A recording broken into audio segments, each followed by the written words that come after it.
Écoutez, la Première ministre nous a invités parce que nous travaillons déjà à la suite des instructions données par les présidents de la République avec un comité restreint de membres du gouvernement qui sont plutôt concernés directement par la gestion d'une partie de notre population. Ici, vous avez vu la ministre de l'Éducation, la ministre de l'Enseignement supérieur, la ministre de la Jeunesse, de la Culture, des Sports et le ministre du Tourisme. Pourquoi? Parce qu'aujourd'hui, nous avons besoin d'expliquer les enjeux de ces conflits à nos étudiants.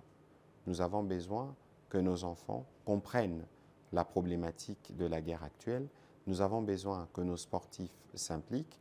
Nous avons besoin que nos culturels puissent aussi s'impliquer. L'idée, c'est de nous dire comment nous faisons pour nous assurer que nos étudiants ont compris que cette guerre les concerne au premier abord parce que c'est eux qui sont les héritiers de ce pays.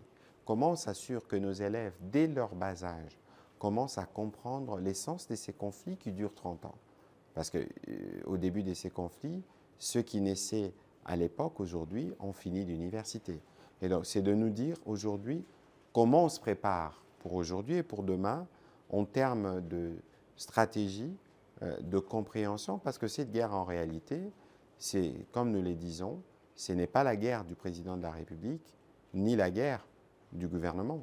C'est la guerre qui est faite à tous les Congolais, partout où les Congolais se trouvent. Alors nous devons simplement nous assurer que nous avons expliqué, donné les éléments à ces jeunes, à ces sportifs, pour qu'ils comprennent et pour qu'ils s'impliquent dans la résolution de ces conflits. Ici, nous avons beaucoup des diversités dans notre pays, mais nous avons bien quelque chose qui nous unit, qui s'appelle la République démocratique du Congo. Un pays, 26 provinces, 145 territoires, 88 000 villages, 2 345 410 km². Et nous avons, nous tous les Congolais, les devoirs de les protéger. Donc l'idée ici, c'était aussi de se dire, le professeur d'université, ceux qui nous enseignent la science, comment on les implique dans ces enjeux, les étudiants qui ne sont pas seulement étudiants, mais qui peuvent aujourd'hui constituer pour nous un réservoir, des soldats, non pas forcément dans le sens de porter la tenue et d'aller au front, mais parce que derrière leur téléphone, ils peuvent contribuer à ne pas propager, ils peuvent contribuer à freiner la propagation du poison rwandais, qui est ici la désinformation et toute la manipulation qui pullule sur les réseaux sociaux. Voilà un peu les sujets autour desquels nous avons discuté avec la Première ministre. Nous reviendrons évidemment avec un plan plus détaillé et surtout des actions de terrain qui permettront à toutes nos populations d'être pleinement mobilisées et informées de ces enjeux pour que notre soutien derrière nos forces armées et les présidents de la République ne souffre nullement, pour que le soutien puisse être total et optimal. Bon, écoutez, mais c'est pourquoi nous communiquons régulièrement, notamment à travers le briefing. Nous sommes dans une situation de guerre où les choses parfois évoluent très rapidement et qu'une formation donnée à 12 heures peut à 13 heures être sujette à modification, ça évolue. On a vu les événements du week-end autour de Bukavu et donc c'est pour ça que nous prenons toujours la précaution. Mais vous savez, nous voulons être transparents parce que nous savons que nous sommes dans un conflit où nous pouvons perdre des batailles, mais où nous savons que la guerre, nous la gagnerons.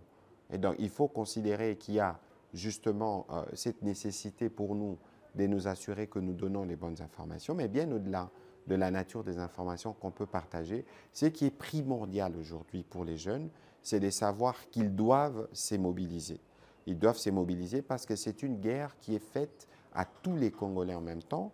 Et le président de la République avait dit à Munich que c'est un affront que nous devons, nous tous, nous donner les devoirs de relever. Et c'est dans cet ordre-là que nous voulons que les jeunes puissent être pleinement mobilisés. C'est dans cet ordre-là que nous irons vers eux, vers toutes les catégories sociales, pour leur expliquer justement les enjeux autour de cette guerre d'agression et la nécessité pour nous de demeurer unis au-delà de nos couleurs politiques, au-delà de nos clivages, parce que c'est l'unité qui va nous permettre de gagner cette guerre qui ne se joue pas que sur le front militaire, mais qui se joue sur tous les fronts, et une guerre qui doit être populaire parce que toute la population congolaise doit s'impliquer pour qu'on la gagne et on la gagne pleinement. Écoutez, ça se fera très rapidement, peut-être sûrement demain.